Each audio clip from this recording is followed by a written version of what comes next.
Welcome to Comic Talk, where everyone can come and indulge in all things comic related, whether it be movies, TV shows, cartoons, video games, or just comics themselves. If you love comic books, then show it by hitting that subscribe button to help this precious media that we all love thrive and flourish.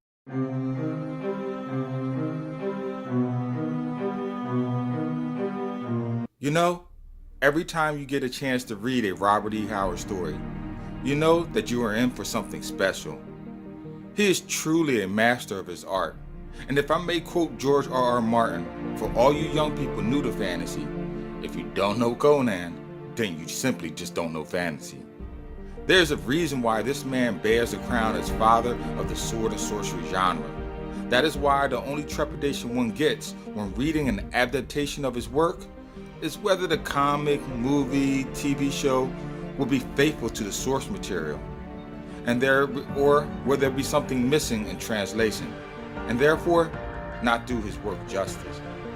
What is safe to say that Worms of the Earth has been treated with great care, and it shows.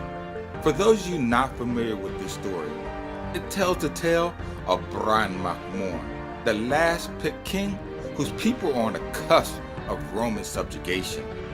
Bran, in a lot of ways, have many of Conan the Barbarian's attributes and can be easily seen as a Conan, but with the crown. But Bran, as you will see, has subtle but enough differences as not to seem as a direct Sumerian knockoff. You could find this tale in the old black and white Savage Sword of Conan comics and magazine format. They were published by Curtis Magazine, an imprint of American company Marvel Comics, and later by Marvel itself. The whole story can be read first in issue number 16 on page 48, and then concluded in issue number 17 starting on page 39. The translation has been crafted by the longtime Conan editor and writer of the series, Roy Thomas, and illustrated by the great Tim Conrad, whose many art pieces are just a marvel to behold. In my opinion, they need to throw out all those paintings in the Louvre in Paris and replace them with their original drawings from these great comic book artists throughout the years. These guys are hands down the greatest artists that our civilization has ever produced, and their works should be seen by all and admired by all, not just comic enthusiasts, but that is just my opinion, and as always, I digress. Just to give you a sense of time and place that this story is set in, the main antagonist of the story is Roman commander Titus Sulla, who I would easily say is really supposed to be Lucius Cornelius Sulla, the real-life Roman statesman and general. If my history serves me right, he was the first commander to come back from a campaign and march on Rome itself, therefore becoming its first dictator, well before Gaius Julius Caesar ever came along, which places this story sometime around, I would say 80 BC. As to the story's location, Sulla states that they are in Eboracum, the old name for the fort-turned city of York, located within the Roman province of Britannia, otherwise known as the modern-day England.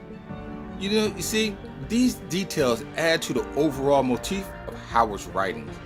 In reading his work, one gets sucked into a whirlwind of something between the BBC history documentary and a chapter from Homer's Odyssey, blending history with tinges of mythology, spinning a picturesque tapestry with just enough truth in it just to seem real. Now join me, my friend, as I enact an excerpt of this wondrous tale, giving you but a taste of the work of the great, prolific Robert E. Howard. On a grassy plain, 3 Roman soldiers gather around a gaunt pit, tethered to a crudely assembled cross. Across the way, their commander, Titus Sulla, glosses over a voluminous parchment, while speaking to a stoic figure that is not of his custom or of his race. The bronze statue of a man who goes under the alias of Parfa Mac Ofna is in fact Bran Mak Morn, the king of the Caledonian Picts. Today he stands by Sulla's side, disguised as an emissary to his race, so that he may infiltrate the Roman ranks and discover their true intentions. But as of now, he is too distracted to listen to the patrician's chatter. His eyes and thoughts are only on the man lying prone in front of him. He doesn't even recognize his burly manservant crouching at his feet, because his gaze is so intent. Encircling both officials, though, are Roman Praetorian guards, standing ready with pilum and scutum in hand. They are from the Rhinelands, a territory just north of Roman rule, and whose people are too savage and unruly to systematically subjugate fully. But their men make good bodyguards and will lease out their services for the highest price. For their tall statues and broad chests make them good deterrents for anyone foolish enough to attempt an assassination on a Roman official. Once seated, Titus lectures Bran on the fairness of Roman rule. Pax Romana to all. Peace between the nations within the Roman Empire. This man has killed another citizen and therefore put to death himself under our laws. Bran rebuttals. Aye, he has killed a man, but that man was one who was trying to swindle him, and then adding insult to injury by smacking him across the face when he was uncovered. In a fit of rage, this man smited him down, killing him instantly. His verdict in this matter was found quick, only because he was a Pict, and his accuser, the witnesses, and the judges were all Romans. Sulla, unmoved by his words, gives the order to proceed with the execution. In solemn movements, the guards carry out his command, bludgeoning the mallet to the spike, driving point through both hand and wood, splintering bone and causing blood to roil onto the stone. While this happens, the prisoner, he makes no sound. His eyes are set on his master. Even in these last moments, some part of him hopes for salvation, but Bran could give him not. Hoisted up in the air, the cross is erected and planted. The weight of the body pulls on the affixed limbs. Agony racks the body, but in the end, he could do nothing but sag, chin to chest. In an act of insolence, Sulla hands one of his men a golden chalice full of cherry red wine to proffer it to the victim as a mocking gesture of his last supper. But the man retracts from his advances as if it was a poison from a viper, and instead offers up his own defying gift, knowing that it would be his last. In a fit of rage, the soldier drives his sword deep into the crucified man's chest, causing his body to spasm and quake, but eventually lie slack. Before the soldier can apologize for his actions, Sulla demands that his guards apprehend him and throw him in a bare cell, stating a few days with stale bread and warm water will cool his head.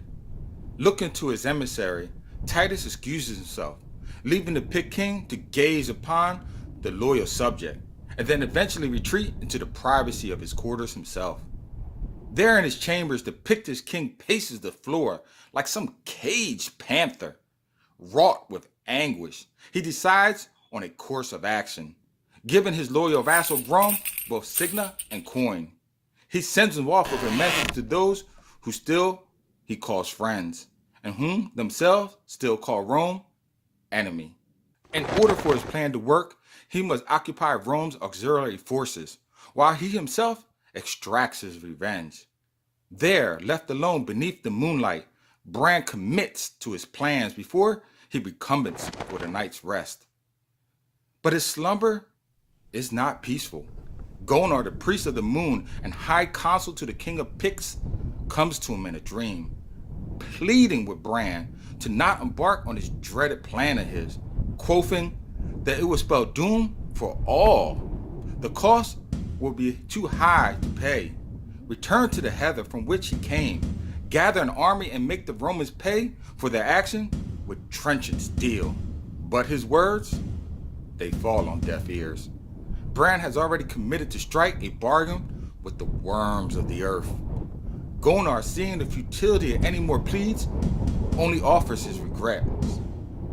Woe unto Pictum. Woe unto the unborn kingdom. And most of all, woe unto the Son of Man. Stirred from his portent, Bran throws off his covers and dresses for the evening's event. Gathering all his accoutrement, he exits the chamber and approaches the stables. Once in front of the stall, Bran reaches inside the dark recesses, groping around for a familiar muzzle. Satisfied, he bridles his stallion under the cover of night and then leads his mount to his last endeavor before he leaves this den of vipers. There, with nothing but the moonlight to guide him, Bran approaches the barred aperture, being careful not to be seen. He hisses at the incarcerated man inside, stirring him from his sleep. The murderer of the crucified Pict approaches the sound, curious to its origin. What he finds is swift Pictish justice and retribution for his unchecked patrician pride. With this deed done, Bran gallops to the fort's barbican and is met with his night sentinel. There the two men lock eyes and Morn extends his arms. In his hands he offers two options, plato or plomo. It matters not. Considering his situation, the guard swings open the oversized wooden doors. With a swift prod of his heels into the stallion's side, Bran bolts into the night, tossing the coins behind him. What Bran has in mind is to appropriate a precious forbidden artifact known as the Black Stone. Its existence has long been forgotten by man, and for good reason too. The things that he has to do to acquire it, they would just make your soul shiver. The power that the stone wields, well, my friends, for that information, you're just gonna have to read the rest of the story for yourself.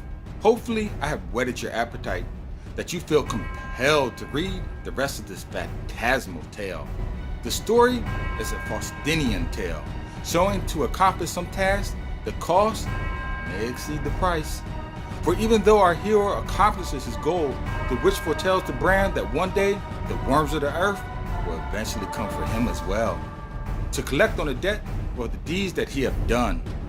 With this said, I give this adaptation a rare ranking of 5.0 out of 5, a perfect must-read score.